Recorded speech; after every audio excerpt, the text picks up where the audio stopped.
শুভ সকাল বন্ধুরা, কেমন আছো? আশা করি ভালো।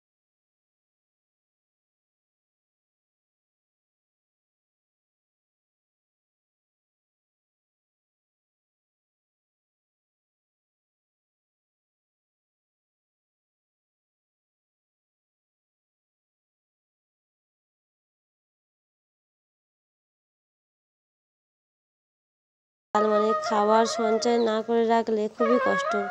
যেমন দেখো আমাদের মতন গরিবরা, মানে কি বলবো, দিন আনা দিন খাটা খাওয়া সংসারে আজ পর কদিনই বরের কাজ নেই। সকালে উঠে চিন্তা হয়ে গেল যে বৃষ্টি হলে চিন্তা হয়ে যায় যে কিভাবে কাজে যাবে। রাত্রে সারা রাত বৃষ্টি হওয়ার কারণে আওয়াজের ফলে রাত্রে ভয়েস দিতে পারিনি। আজকে দিনের বেলা ভয়েস দিচ্ছি, একটু মেনটেন করে নিও, চারিদিকের আওয়াজ আসছে কানে। তো ভিডিওর মধ্যে আওয়াজটা ক্যাপচার করছে। তো দেখো বর্ষাকালে ওরাও খাবারের সন্ধানে চলে এসছে। সারাদিন পোকামাকড় খেয়ে পেট ভর্তি করে রাত্রিতে ঘরে যাবে, কিন্তু মানুষেরা তো আর পারবে না। যেহেতু তোমরা সবাই জানো হিয়ার পাপা রাজমিস্ত্রি জোগাড়ি কাজে যায়, তো এই বৃষ্টি বাদলের মধ্যে বৃষ্টি ভোর কাজ হবে না। তারপরে বিশাল বড় বড় দুটো লোন আছে। মানে সপ্তাহে তো শুক্রবার করে একটা দিতে হয়, আবার মাসের মানে 3 তারিখে একটা লোন বড় অ্যামাউন্ট মানে দিতে হয়, তোমরা তো জানো। তো তার জন্য একটু চিন্তায় পড়ে গেলাম। বৃষ্টি যেমন আনন্দ বড়লোকেদের জন্য, আর গরিব মানুষদের জন্যে একটু কষ্টকর। তো দেখো একটা উড়ে গেল ওই বড় বড় পাখি, আর এই দুটো বসে আছে, এরা এখন খাবার খুঁজছে। দেখো আর কতটা করে বৃষ্টি, দেখো এই সময় ভিডিও এডিট করতে এসেছি, দেখো কত কষ্ট করে ভিডিও একটা বানিয়ে এই বৃষ্টির মধ্যে ভিজে ভিজে এডিট করি, কিন্তু ভিডিওয় ভালোই ভিউজই আসে না। এত কষ্ট করি, তাও কি বলবো, দুটো বাচ্চাকে সামলে সংসার সামলে তাদের স্কুলে দিয়ে এই বৃষ্টির মধ্যে দেখো আমি ছাতা নিয়ে এখন দাঁড়িয়ে আছি, এত বৃষ্টি হচ্ছে। তো আমি ভিডিও মানে হচ্ছে কি এখন এডিট করে যাচ্ছি সবে, তো আমি ভিডিওটা শ্যুট করলাম। তো দেখো মামামের জন্য আলু ভাজবো, ভাত দিয়ে খাবে, আর আমাদের দুপুরের জন্যে রান্না হবে বটবটি আলু ভাজবো, আর ওই যে 3টে আলু নিয়েছি ওটা ভাতের মধ্যে সিদ্ধ দেবো, একবেলা যেহেতু ভাত করব। আর ডাল করব, সাথে ছিল পাঁপড় আগের দিনকে দিয়ে এসেছিলো, দেখেছো, পাঁপড় ভাজবো। আর দেখো মিঠুরা চলে এসছে খাবার খেতে। মানে সারাদিনে এরাও যে কতবার খাবারের আশায় আসে, মানে বলে না যে মানুষ যেখানে কিছু পায় সেখানে ছুটে যায় বারবার। তা আমিও দেখো এত কষ্ট করে ভিডিও বানাই, সারাদিন সংসারের সমস্ত কাজ ছেড়ে বাচ্চাদের সামলে যে তোমাদের ভালোবাসা পাওয়ার জন্যে এত কষ্ট করে বৃষ্টির মধ্যে ভিজিয়ে ভিডিও শ্যুট করে। তো আর তোমরা জানোই সবাই আমার ভিডিও শ্যুট করার মতো কিছুই নেই, যে সেহেতু সবে নতুন চ্যানেল খুলেছি, তো হাতে ধরে ফোন আমার ভিডিও করতে হয়, তো খুবই কষ্ট হয়ে যায়। ফের দুটো ছোট ছোট বাচ্চা আছে, তাদেরও সামলানো, স্কুলে নিয়ে যাওয়া। দেখো আজকে যে যা ভাত খাওয়ার মাদুরটা, ওটা মামাম জল ঢেলে দিয়েছে, মানে ভিজে গেছিলো, ওই জন্য বিছানার উপরে যে মাদুরটা পাতি ওইটা আজকে লাভিয়ে নিয়েছি। জানি না আবার কবে একটা নতুন মাদুর কিনতে পারবো, আবার বিছানার উপর পাতবো। যতক্ষণ না ধুয়ে দেবো ততক্ষণ বৃষ্টির মধ্যে এখন ধুতে পারছি না। আর মিঠুদের জন্য বিস্কুট এনেছিল, যেহেতু নিমকিটা অল্প আছে বেড়ে গেছে, আর সবসময় তো নিমকি দেওয়া সম্ভব না, যেহেতু ছোটো মামামও পছন্দ করে, ওই জন্য বিস্কুট এনে দিয়েছে, ওইটাকে দিচ্ছি। তো দেখো ওরা এখন এই খাবারের জন্য চলে এসছে। মামামকে সবে স্কুল থেকে নিয়ে আসলাম, আর দেখো এই যে ওরা এই যে খাবারের জন্য এসে ডাকাডাকি করছে, আবার খাবার দিলাম, এই যে খেয়ে এখানেই থাকবে। যেহেতু বাইরে বৃষ্টি হচ্ছে, মামামরাও বাইরে বেরোতে পারবে না, তো বর্ষাকালে এই এক কষ্ট। দেখো ওর পাপা, হিয়ার পাপা আর হিয়া বিছানায় আছে। আর দেখো সারাদিন বৃষ্টি, একটু মানে বৃষ্টি আর হয় না, মানে আর সারাটা দিনই এরমভাবে লেগে আছে। তো আজকে হচ্ছে শুক্রবার, আর তো আজ যেদিন ভিডিওটা শ্যুট করেছিলাম, আর আজকে ভয়েস দিচ্ছি শনিবার, তাও আজকে দেখো সারাদিন বৃষ্টি। এই যে মাম্মাম জানলা ধরে দাঁড়িয়ে আছে, কি করবে, বৃষ্টির মধ্যে বাইরে বেরোতে পারছে না। আর তোমরা সবাই জানো ও এই সময় রাস্তার দিকে খেলা করে। বড় মাম্মামও বিরক্ত হয়ে যাচ্ছে, বাইরে বেরোতে পারছে না।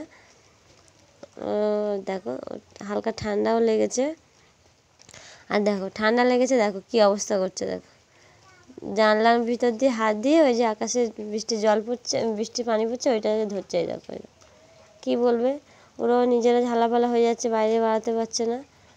তো এই দেখো দুজনেই সবই দেখো জ্বালা ধারে, ছোটোটা তো হাত যায় না যেহেতু ছোটো ছোটো হাত। তো তারপর দেখো ফের ওই একটা বক, এই একটা এক ধরনের বক, পুরো এটা সাদা, দেখো কত সুন্দর লাগছে সবুজের মাঝে সাদা। তো সারাদিন দেখো এরা ভিজে ভিজে ঠিক খাওয়ার তো জোগাড় করে নিচ্ছে, আর মানুষের হয়ে যায় কষ্ট, মানুষ তো সারাদিন আর ভিজতে পারে না, কি করার, আর কিছু করার নেই। সব কিছু মানে প্রকৃতির নিয়ম মেনেই সব কিছু চালিয়ে যেতে হবে, কিছু করার নেই। বর্ষাকালের জন্য আমাদের আগে থেকে ভাবা দরকার, যেহেতু প্রত্যেক বছর এরকমটা হয়। দেখো যে দিনকে যে ছোট্ট মিঠুর বাচ্চাটা দেখাচ্ছিলাম না, এই যে এই বাড়ির ভাইটা ধরেছে, তো দেখো আমি ডাকছি সাথে সাথে চলে আসছে। তো যেহেতু ছাড়লে ছোটো তো ও হচ্ছে কেউ উঠতে পারে না, বিড়ালে খেয়ে নেবে বলে ঘরের মধ্যে রেখেছে, আর ওর মা বাবাকে কাউকে খুঁজে পাওয়া যায়নি, ওই জন্য করে ও ওখানেই মানুষ হচ্ছে, তো সেফটিভাবে।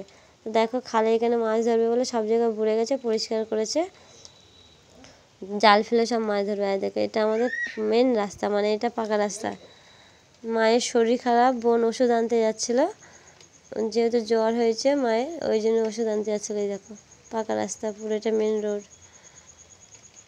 আর দেখো মামাম এইখানে একটু বৃষ্টি কমতেই রাস্তায় বার হয়ে গেছে, এই দেখো খেলায় আরম্ভ, কতই না খুশি। সারাদিন যেহেতু বাইরে বার হতে পারে না বৃষ্টির জন্যে, আর তোমরা জানো আমাদের বাড়ির সামনেটা প্রচুর মানে নিচু, আর কলপা টলপা, কলের ওখান দিয়ে রাস্তা দিয়ে পানি জমে গেছে, আনতে খুবই কষ্ট হয়। তাও দেখো মানে বৃষ্টি তো হচ্ছে ঝিরি ঝিরি, তাও ছাতা মাথা দিয়ে ওকে বাইরে বার করে আনতে হয়েছে। আর দেখো আকাশে কি প্রচুর মেঘ করেছে, মানে এই মাত্র বৃষ্টি আসলো বলে, দেখো এই না বলতে বলতে বৃষ্টি চলে এসছে। আর দেখো মামামদের অনেক কষ্ট করে নিয়ে এসে বাড়ি, প্রচুর বৃষ্টি হয়েছে, ওই একভাবে খুব মশালধারে বৃষ্টি হয়েছে। দেখো বৃষ্টির জ্বালা দেখো আমাদের কি অবস্থা, বুড়ে উঠানের মধ্যে, মানে ওই যে সিঁড়িতে যেটা ওঠে হয় পোটটা দেখো একটা ধাপ পুরো বুড়ে গেছে। জানি না সারা রাতে বৃষ্টি হলে এখন কত দূর জল যাবে। আর নিচে তো তোমরা জানো গরু থাকে, ছাগল থাকে, হাঁস থাকে, দেখো সব গোয়াল বুড়ে গেছে, কি কষ্ট অবলা জন্তুদের। আর দেখো ফের বৃষ্টি এসছে, মানে খুবই চিন্তা আছে, মাও চিন্তা আছে যে গরু বাছুরগুলো নিয়ে কোথায় যাবে। ঘরে জল ঢুকে গেলে তো খুবই কষ্ট হয়, তার জন্যই বাবা তড়িঘড়ি করে উপরে দুটো ঘর বানিয়েছিল, তার মধ্যে একটা ঘর তো আমি দখল করে বসে আছি। আর তারপর গরু ছাগলটা নয় উপরে তোলা যায়, কিন্তু গরু তো আর তোলা যায় না, তো কী হবে জানি না। তারপর দেখো রাত্রে খাওয়ার জন্য আটা মেখে নিয়েছি, যেহেতু বলেছিলাম একবেলার ভাত রান্না করেছি, তো আটা মেখে নিয়েছি অনেকটা, দেখো অনেকটা পরিমাণে আটা মেখে নিয়েছি, নিয়ে চাপা দিয়ে রেখেছি, মানে ও আসলে হিয়ার পাপা আসলে আমি মানে বেলবো, ও ছেঁকবে, যেহেতু একা হাতে করাটা কষ্ট না, মামাও আছে জ্বালাতন বিরক্ত করে।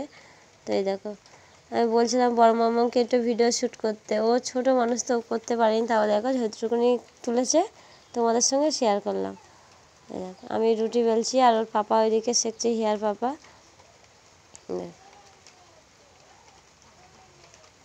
তো এই রুটি বেলা নিয়ে খুবই মানে হাসি, বলছিলাম কথাটা যে এক সময় আমি রুটি কেমন করে বেলতে হয় জানি না, খুবই ছোটোবেলায় ধরো ভালোবাসা করে বিয়ে করেছি, তখন তো মায়ের সংসারে কোনো কাজও করতাম না। আর যেহেতু ও আর আমি ছিলাম, ও স্বাভাবিক আমার হাতে ধরা কাজ শিখিয়েছে এ টু জেড, মানে শুধু ভাতটা রান্না করতে পারতাম কোনো রকম, মানে 14 বছর প্লাস তখন আমার মানে বিয়ে হয়ে গেছে ওর সঙ্গে, মানে ভালোবাসা করে বিয়ে করে নিয়েছি। তো বাড়ি থেকে এই জন্য আপত্তি ছিল, এত অল্প বয়সে দেবে না, তার উপরন্ত মানে সবই দিক দিয়ে অসুবিধে, সে এক পরের ব্লগে তোমাদের শেয়ার করব, তোমরা যদি কমেন্টে জানাও।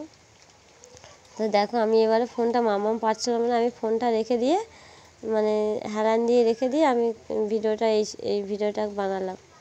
তো আমি এদিকে নিচে রুটি বেলছি, আর ওর পাপা ওইদিকে গ্যাসে সেঁকছে। যেহেতু আমার গ্যাসের টেবিলটা ছোট সবাই জানো, ওখানে রেখে একা বেলে একা শেখা খুবই মুশকিল হয়ে যায়। আর মাম্মাম তো আটা দেখে ওই সেই আনন্দ করছে, মানে 14 বার শুধু আটা নিচ্ছে আর ও বেলছে। দেখো দেখো অনেকটা প্রায় হয়ে গেছে বেলা, আর ওর পাপা এই যে ভাজছে রুটিটা। বলে না সংসার দুজন যদি মিলেমিশে কাজ করা যায় তো সংসার কোনো কষ্টের হয় না। তো আর কি বলবো, এর সাপোর্ট সারা জীবনই পেয়েছি, আশা করি তোমাদের আশীর্বাদ ভালোবাসার উপরওয়ালা দোয়ায় সারা জীবনই পাবো। এইভাবে দুজন হাসি খুশিভাবে থাকবো। আজকের ভিডিওটা আমার এই পর্যন্ত, সবাই সুস্থ থেকো, ভালো থেকো, আর মামামদের মন ভরে আশীর্বাদ।